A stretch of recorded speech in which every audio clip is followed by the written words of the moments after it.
اگر اہل بیت سے عقیدت یہ شیعت ہے تو ہم سب سے پہلے شیعہ ہیں اور ہم سب سے پہلے موفی امام بخشیہ ہیں.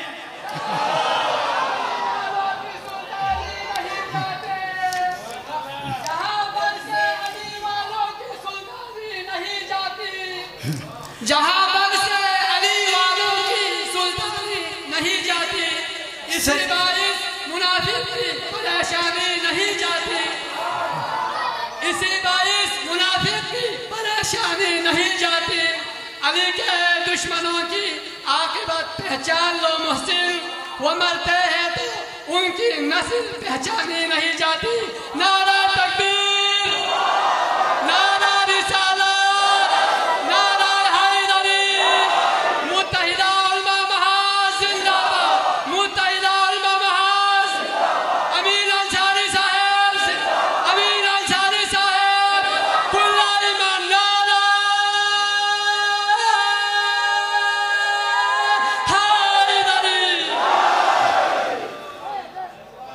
مجھے نام کر دیا گیا سید علی حمدانی کا کہ امیر کبیر، تو میں نے اس کے آگے لگایا محدث کبیر.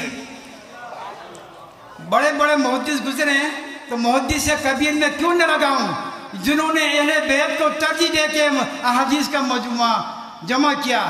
ہم تو حسین والے، اہل بیت والے، کیونکہ نبی کریم صلی اللہ علیہ وسلم نے اہل بیت کے لیے فرما دیا کہ حسین منی وانا من الحسین، اس سے بڑی کیا سعادت ہوگی. اور حضرت علی کے لیے فرما دیا کہ انا مدینۃ العلم وعلی بابوہا. جتنے بھی اہل علم ہیں اگر حضرت علی کے دروازے سے آئیں گے تو سارا علم و کمال فضل تو وہیں سے آئے گا. جو اس سے محروم رہے گا تو اس کے پاس کچھ نہیں آئے گا.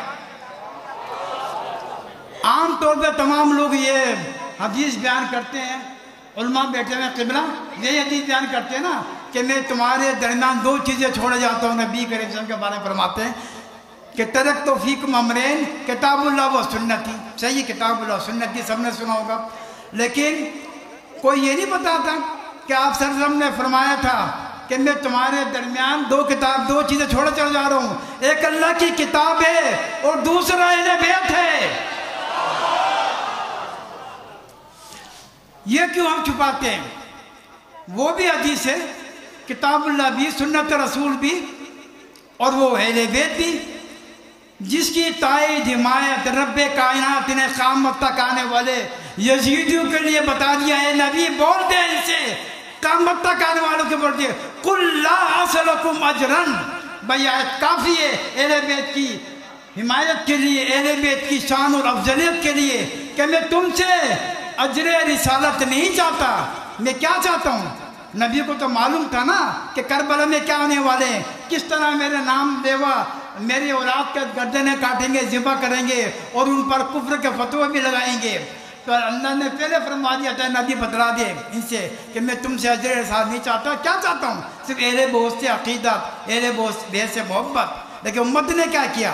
ان کو تو کربلا میں ذبح کیا، اور آج جو ان کا نام لینے والے ان کو چن چن کے قتل کیا جا رہا ہے، مارا جا رہا ہے، ان پر کفر کے فتوے لگائے جا رہے ہیں.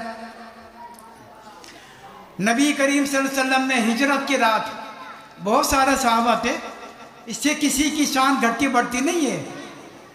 علامہ فرید صاحب، نبی کریم صلی اللہ علیہ وسلم نے ہجرت کی رات امانتیں سونپنے کے لیے کس کو اپنے بستر پہ لٹایا تھا؟ کس کو؟ امانت لوٹانے کے لیے.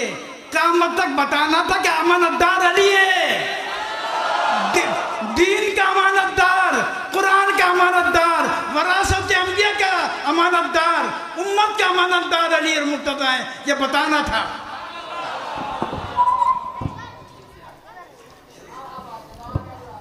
میرا اوروں کو بھی وقت چاہیے، میرا خیال ہے بس مجھے بس کرنا چاہیے. اور بھی میں اس موقع پر میں اعلان کرتا ہوں، علامہ عبدالخالق فرید صاحب کی موجودگی میں، شیخ العزیز مفتی داؤد صاحب کی موجودگی میں، کہ ہم نے علامہ شیخ سکندر حسن نور بخشی صاحب کی عظیم امن و اتحاد کی خدمات کو دیکھتے ہوئے ان کو پوری کراچی کا نائب امیر مقرر کر دیا ہے. متحدہ علماء پاکستان کا، متحدہ علماء پاکستان کے نائب امیر مقرر کرتے ہیں. آپ سب کو قبول ہے علامہ صاحب؟ آپ آگے بتائیں. اسی طرح اس جامعہ صوفیہ امام نور بخشیہ سے جو میری پیدائش سے ابھی پہلے کا بنا ہوا ہے، میرے پیدائش سن 1963 کی ہے اور یہ سن 1900 ہاں تقریباً یہ 65 سے بنا بتلا رہا ہے، اور 500 جلیل القدر علماء یہاں سے فاروق التحصیل ہو گئے، ان میں مولانا رجب علی نور بخشی بھی شامل ہیں، اور مولانا رجب علی نور بخشی صاحب کو ہم کراچی جمشید ٹاؤن کا ان کو صدر مقرر کر رہے ہیں۔ تمام مکاتب کے دیوبندی بریلی شیعہ حدیث مل کر قائدین کی اجازت سے متحدہ علماء جمشید ٹاؤن کا صدر مقرر کو کیا جا رہا ہے ماشاءاللہ۔ اور حجت الاسلام اور عاشق اہل بیت مولانا غلام سلیم صاحب کا بھی میں شکریہ ادا کرتا ہوں، یہ متحدہ علماء کی ہمیشہ سرپرستی کرتے ہیں، ہمارے لیے دعائیں کرتے ہیں۔ ان جیسے بزرگ پاکستان کی بڑی نعمت ہے۔ پوری کراچی کے اس پورے ٹاؤن کے اندر بفر زون کے اندر انہوں نے امن کے لیے اتحاد کے لیے جو گراں قدر خدمات انجام دیے مدرسہ میجوے کے نام سے۔ اگر اس جیسے مدرسے چاروں صوبوں میں چاروں جو ہمارے یون بنے ہوئے اس میں بھی آ جائیں تو کراچی میں حقیقی معنوں میں امن اتحاد پیدا ہو جائے۔